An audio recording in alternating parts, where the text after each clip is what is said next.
നീക്കം ചെയ്യാൻ അടുത്ത തീർച്ചയായിട്ടും ഈ ഷാനവാസ് ക്യാമറ അങ്ങോട്ടുകൂടെ വെച്ചോളൂ.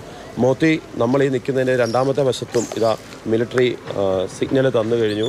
അവിടെയും അടുത്ത ബോഡി കിട്ടിയിരിക്കുകയാണ്. വെള്ളാർമലയിൽ ഇത് രണ്ടാമത്തെ ബോഡിയാണ് ലഭിക്കുന്നത്.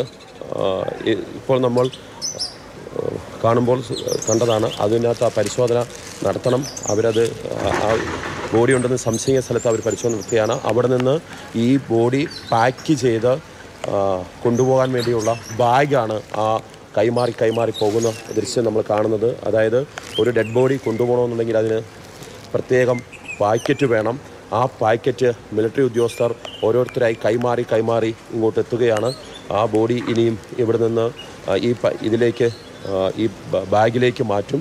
ആ ബാഗ് സീൽ ചെയ്തതിന് ശേഷമായിരിക്കും ആളെ തിരിച്ചറിയാൻ വേണ്ടി സാധിക്കാത്ത രീതിയിലേക്ക് ഈ ശരീരം അഴുകിയ നിലയിലാണ് ഞാൻ. അതുകൊണ്ട് തന്നെ ഇവരിത് മാറ്റി ഇവിടെ നിന്ന് മുണ്ടക്കൈ വഴി നേരെ ഹോസ്പിറ്റലിലേക്ക് മാറ്റും. ഈ ശരീരം കിട്ടിയ പ്രദേശം എന്ന നിലയിൽ നേരത്തെയും ഇവിടെ നിന്ന് കിട്ടിയ മൃതദേഹങ്ങൾ ഏത് പ്രദേശത്തായിരുന്നു എന്നതുകൂടിയൊക്കെ പരിഗണിച്ചായിരിക്കും ഏത് പ്രദേശത്തുള്ള ആൾക്കാരായിരിക്കും ഷാനവാസ് എന്നുള്ളത് നോക്കുക. അങ്ങനെ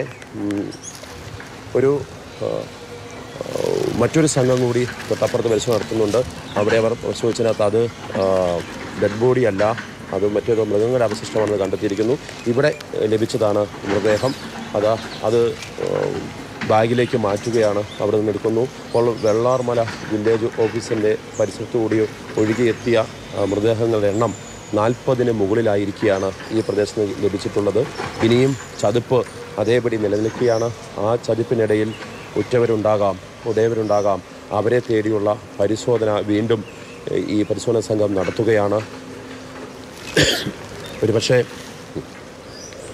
ഇനിയും ഇവർ നിൽക്കുന്ന സ്ഥലങ്ങളിൽ ഇതുണ്ടാകുമോ, മറ്റ് മൃതദേഹങ്ങളുണ്ടാകുമോ എന്ന് അറിയാൻ വയ്യ എന്നുള്ളത് കൊണ്ട് തന്നെ കൂടുതൽ പേരെ ഇങ്ങോട്ട് പ്രവേശിപ്പിക്കുന്നില്ല.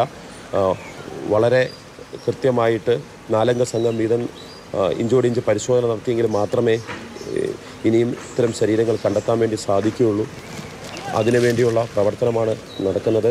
ഏകദേശം ഒരു 1/2 കിലോമീറ്ററോളം ദൂരം പുഴ കയറി വന്നിട്ടുണ്ട്.